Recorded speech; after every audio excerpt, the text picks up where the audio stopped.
Avec l'aide de Hachem, dans la première partie, la partie éducation, une chose sera dit ce soir pour la bonne santé et que se passe bien l'opération de Shani Rebecca Bat-Tania Hélène. Que Tchboch, il fasse que tout se passe facilement et bien pour cette petite fille.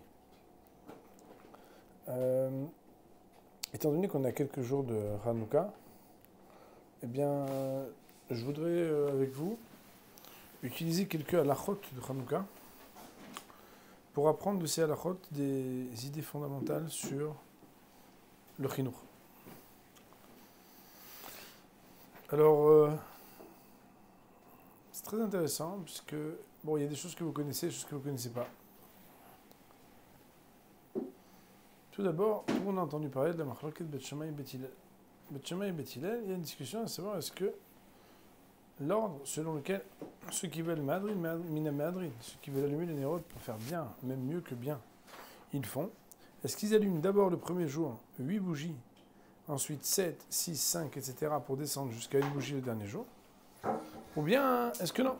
Est-ce que le premier jour on allume une bougie et ensuite on avance en ajoutant? Et la Gemara, donc elle nous dit que Bet Hillel, il pense qu'il faut allumer progressivement. Premier jour, une bougie. Deuxième jour, 2 bougies. Troisième jour, 3 bougies. Jusqu'à qu'on arrive à allumer 8 bougies le 8e jour.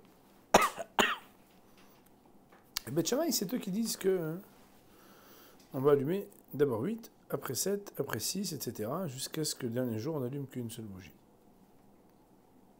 De cette discussion, bien la Gemara, elle demande, mais c'est quoi la raison bien de Bet Hillel? Pourquoi Bet Hillel? Et comme vous savez, Bisman Azé, de nos jours, on fait la halakha comme Bet Hillel, c'est la raison pour laquelle on allume progressivement les bougies. Plus il y a de jours, plus il y aura de bougies. La raison, elle est, nous dit la Gemara, parce que Ma'alim Bakodesh Ven Moridim. Ma'alim Bakodesh Ven Moridim, c'est un principe qui dit qu'on augmente dans la sainteté et on ne descend pas. Et ça, c'est un des grands principes qui doit régner dans la maison. C'est que une maison juive, et dans l'éducation donc des enfants, eh bien on doit faire les choses progressivement, mais on doit faire toujours les choses pour progresser. Autrement dit, au lieu de mettre la barre très haute et de devoir ensuite limiter ou diminuer, mieux vaut, et c'est comme ça qu'il faut faire, mettre la barre au niveau où on est aujourd'hui, avec l'aspiration de devenir un peu plus et un peu mieux demain, et ensuite continuer d'avancer de manière continue. D'ailleurs, c'est intéressant parce que, je ne sais pas si vous savez, mais dans le Shulchan Aruch, la loi de la bougie de Hanouka, il n'y a même pas mentionné la stricte loi. Directement, le Shulchan Aruch, il nous dit il faudra allumer pour le Mechaber, par exemple, ça sera une Hanoukia par maison, pour le Rama, donc Sfardim Ashkenazim. Il faudra allumer pour les Ashkenazim une Hanoukia par garçon de la maison. Mais en réalité, on ne mentionne pas que celui qui n'a pas les moyens, il a eu une seule bougie pour toute la famille. Même si on est le 2e, le 5e jour, le 8e jour, ça changerait. Qu'est-ce qu'on nous apprend de là? On nous apprend aussi que dans la vie, quand on parle de Hanouka, de Hinour, d'éducation, on doit toujours viser le Mehadrin, ça veut dire le meilleur. On en a parlé il y a quelques semaines, quand on éduque nos enfants, on ne doit pas se suffire de peu, mais on doit essayer de faire le mieux.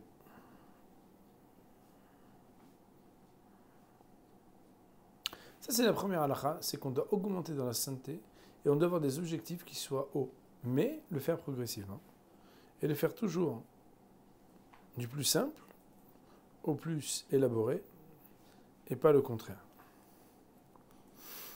Et une deuxième halakha, je pense que c'est une halakha vraiment fondamentale, c'est ce qu'on appelle adlaka osa mitzvah velo anaha osa mitzvah. C'est-à-dire quoi adlaka osa mitzvah? On va vous expliquer. Par exemple, vous devez savoir que d'après la halakha, on n'a pas le droit d'allumer une chanoukia trop haut. Et d'ailleurs, pas non plus trop bas. Et idéalement, c'est entre 3 tfahim et 10 tfahim. Ça veut dire entre 30 cm et 1 mètre de haut. Bien évidemment, ça c'est quand on ne la met pas à la fenêtre, mais quand on la met donc à l'entrée de sa maison. Bon, c'est pas vraiment un cours de halakha, donc je ne vais pas entrer dans les détails, mais en tout cas, hein, ce qui est très intéressant, c'est que si quelqu'un, par exemple, il est allumé à une hauteur qu'il n'a pas le droit. Imaginons, par exemple, il a allumé quelqu'un au-dessus de 10 mètres, et après il vient et il la place à un bon endroit. Ou bien, quelqu'un il allume dans un endroit où il y a beaucoup de vent, et que c'est juste une histoire de quelques minutes, elle va s'éteindre. D'après la halakha, il n'a pas le droit d'allumer de cette manière-là. Pourquoi? Il doit mettre dans un endroit où ça sera protégé. Pourquoi? Parce qu'il faut faire en sorte qu'au moment où on allume, ça puisse perdurer, ça puisse rester allumé. Si quelqu'un dit, ok, mais je l'allume là, mais après je la prends et je la pose dans un bon endroit. La halakha, elle dit, adlaka osa mitzvah, et pas annaha osa mitzvah. Ça veut dire quoi? C'est là où tu allumes que tu dois accomplir la mitzvah comme il faut, et pas le fait de déposer là où il faut qui te permet d'accomplir la mitzvah. Autrement dit, c'est pas parce qu'après tu vas la poser là où il faut que c'est important. Au moment de l'allumage, il faut que ça soit déjà placé à un endroit, hein, qui soit un endroit qui te permet d'accomplir la mitzvah. Qu'est-ce qu'on apprend de là? On apprend de là que quand on éduque un enfant, on doit lui donner, entre guillemets, un certain kivoun, une certaine direction. Et la direction, elle est fondamentale de lui donner une place, que ce soit dans une bonne école, que ce soit dans la maison, lui donner un certain makom, un certain kavod, un certain respect, une certaine place, pour lui donner un kivoun. Ça veut dire quoi? Ça veut dire qu'en réalité, le moment du chinour, le moment de l'allumage, il est un moment qui est fondamental. Et d'ailleurs, vous le savez, si Bémet, par exemple, pour la première fois où on enseigne à lire les lettres à un enfant quand il a 3 ans, eh bien, vous savez, le minag il est de prendre un peu de miel et de goûter, de dire Aleph, Bet, etc. Et que les premiers professeurs qu'on a eus, c'est décisif parce que la manière à laquelle ils nous parlent, comment ils se comportent avec nous, comment ils nous font aimer ou non la Torah, ça peut être décisif pour toute une vie. De la même manière, en réalité, la manière à laquelle on est allumé par quelque chose, c'est-à-dire que le premier chinour va donner une orientation pour toute la vie. C'est la raison pour laquelle les parents doivent faire tout pour prendre des précautions pour qu'un enfant soit comme une chanoukia, comme une bougie qu'on allume dans un bon endroit. Évidemment, ça veut dire qu'il faut être capable d'avoir un voisinage, mais aussi des bons amis pour nos enfants et des bonnes écoles pour nos enfants. Et c'est un sujet qui est assez délicat de savoir le définir, mais en tout cas, c'est quelque chose qu'il faudra retenir, c'est que c'est important que là où il commence bien. Il y a une autre halakha, peut-être que vous ne connaissez pas, c'est comme si moi je fais Chazarat de halakha de Hanouka avec vous. Il y a une halakha qui s'appelle Kafta en Zakukla. Kafta en Zakukla, ça veut dire que si jamais tu l'as allumée comme il faut, la bougie, alors si elle s'est éteinte, en Zakukla, tu n'as pas d'obligation d'après la stricte loi de la rallumer. Autrement dit, à partir du moment où on a mis la quantité suffisante d'huile, après, le minag, il est qu'on rallume. Et c'est bien de rallumer. Mais c'est pas obligatoire de rallumer. Ça veut dire quoi? Moi, je sais pas, quand j'avais une fois réfléchi à ce sujet, je m'étais dit que très souvent, les parents, ils culpabilisent quand les enfants, ils réussissent pas comme ils auraient souhaité qu'ils réussissent. Comme vous savez, même si nous-mêmes, on est très ambitieux, bien sûr, vous êtes des jeunes femmes ambitieuses et vos époux, ils sont ambitieux et on veut devenir et des Temini Hachamim, et des femmes de Temini Hachamim, etc. Mais pour nos enfants, on est encore plus ambitieux. Comme vous savez, nos enfants, on veut qu'ils deviennent des Gdoléadors, les plus grands Temini Hachamim, les plus grands tzadikim. On essaie de les préserver, des images qui ne sont pas jolies, des paroles qui ne sont pas jolies, des amitiés qui ne sont pas jolies. On essaie de faire tout. Un enfant, on essaie de mettre comme quand on lit l'histoire des tzadikim dans les Sfarim, on veut mettre pour nos enfants, leur donner le meilleur. Ouais, mais si des fois ça ne sort pas comme on voulait, on voit qu'il y a quelque chose qui s'éteint, cette grande lumière qu'on avait voulu allumer. Mais très souvent, à cause de ça, Barminan, il y a un sentiment de culpabilité extrêmement puissant qui dévore les parents. Ah, j'ai pas été à la hauteur. Ah, j'ai pas fait ce qu'il fallait. Ah, je sais pas quoi faire. Et en fait, la personne se dit, mais c'est ma faute, c'est moi qui m'en assuré. Alors c'est vrai qu'il y a la responsabilité des parents. C'est vrai, bien. Et qu'un des grands facteurs de la réussite des enfants, c'est l'équilibre du shalom bayit des parents et la manière à laquelle les parents s'investissent pour éduquer leurs enfants de manière équilibrée. Mais il n'en reste pas moins vrai qu'à partir du moment où un parent il a fait tout ce qu'il a pu pour son enfant, Ça veut dire qu'il s'est investi pour essayer de faire ce qu'il pouvait faire de mieux. Alors, Béhémet, il y a un principe qui dit Kafta Enzakoukla. Si ça s'éteint, Enzakoukla. Tu n'as pas, entre guillemets, l'obligation de porter la responsabilité de cette lumière qui est éteinte, à partir du moment où, premièrement, tu avais allumé jusqu'à ce que la flamme monte, et ça on va en parler dans un instant. Deuxièmement, tu avais mis la quantité d'huile suffisante pour que ça puisse durer. Ça veut dire quand Béhémet allumé jusqu'à ce que la flamme monte, tu sais, c'est quand des fois on allume, je ne sais pas si vous avez vu dans les nouvelles petites fioles avec de l'huile d'olive là, qu'on ouvre, des fois quand on allume, ça n'allume pas tout de suite. Il y a plein d'huile sur la mèche, on doit allumer et attendre. Et la halakha, on doit attendre, on doit allumer, jusqu'à ce que la flamme, ce qu'on appelle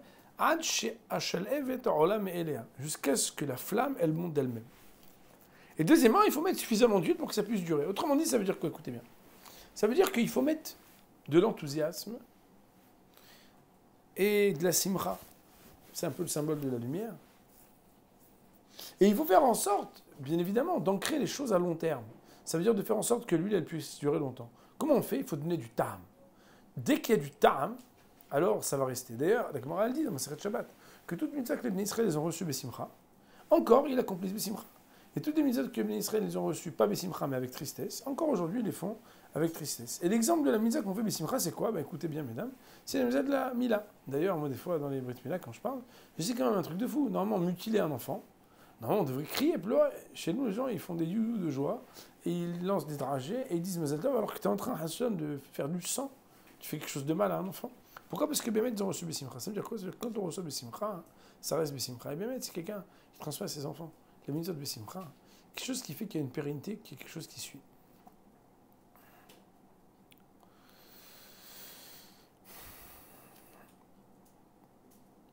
La Gemara, elle dit, c'est comme ça la halakha, Kafta enzakoukla ve asur l'ishtamesh l'ora. Asur l'ishtamesh l'ora, ça veut dire quoi? On n'a pas le droit d'utiliser les lumières de la Hanoukia. Ça veut dire quoi? Tout simplement, ça veut dire que si par exemple je veux lire un livre et qu'il n'y a pas de lumière dans la maison, j'ai pas le droit d'utiliser les bougies de la Hanoukia pour pouvoir m'éclairer. Alors qu'est-ce qu'on fait dans la halakha? C'est qu'on utilise un shamash. C'est quoi le shamash? C'est qu'on allume une bougie de plus. Et cette bougie de plus, on l'allume pourquoi? Pour que si jamais pour une raison, je veux m'approcher de la Hanoukia pour l'utiliser pour mes fins personnelles, de quelle bougie me trouverais-je en train de faire l'utilisation? Du shamash. Étant donné que le shamash, il a les shamesh pour servir, lui, il n'est pas koïdesh, il n'est pas interdit, il n'est pas quelque chose de sanctifié, alors il n'y a pas de problème. C'est quoi le principe? Le principe, il est qu'en réalité, nos enfants ne nous appartiennent pas. Asur l'ishtamesh l'ora, ça veut dire, regarde, tes enfants, il faut que tu saches qu'ils ne t'appartiennent pas et qu'ils sont koïdesh. C'est-à-dire quoi qu'ils sont koïdesh? Ça veut dire que quand tu parles d'eux et quand tu t'adresses à eux, que tu le veuilles ou non, tu dois comprendre qu'il y a quelque chose à l'intérieur qui est très sain et très élevé.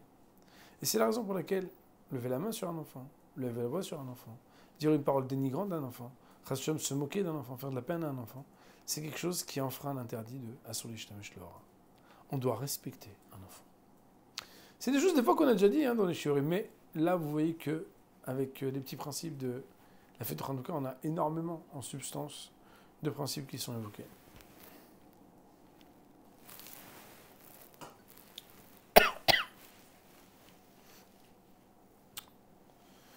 Venir au Hanouka, c'est bizarre quand même. C'est une lacha shchono. Il faut être capable de vendre son vêtement, d'emprunter de l'argent, de faire tout ce qu'il faut pour pouvoir acheter la bougie de Hanouka. Alors attention, dans ce cas-là, bien évidemment, c'est que pour une seule bougie, puisque d'après la structure, il faut une seule bougie. Mais pour cette bougie, il y a marqué shchono que il faut être capable de se vendre pour travailler, pour vendre son vêtement, d'emprunter, etc. Mais c'est très intéressant parce que si on essaie de traduire ça dans les lois du Chinour, c'est-à-dire dans la manière à laquelle on doit éduquer un enfant, si on doit s'inspirer de notre Hanouka, ben en fait, il faut être prêt à peiner pour que nos enfants réussissent dans l'éducation. C'est-à-dire que l'éducation des enfants, c'est quelque chose qui doit être capable de nous coûter. Et d'ailleurs, vous savez bien que malheureusement, on est un peu égoïste. Pourquoi nous les parents? Parce que des fois, l'enjeu, il est qu'on aimerait bien que ce soit commode et facile pour nous, et que ce soit pas trop mal pour les enfants. En réalité, c'est pas comme ça. Pourquoi?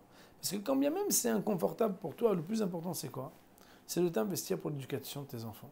Ça veut dire que, comme on a déjà dit une fois, l'important c'est pas tes commodités, tes facilités et ton petit confort à toi, mais c'est la réussite de tes enfants.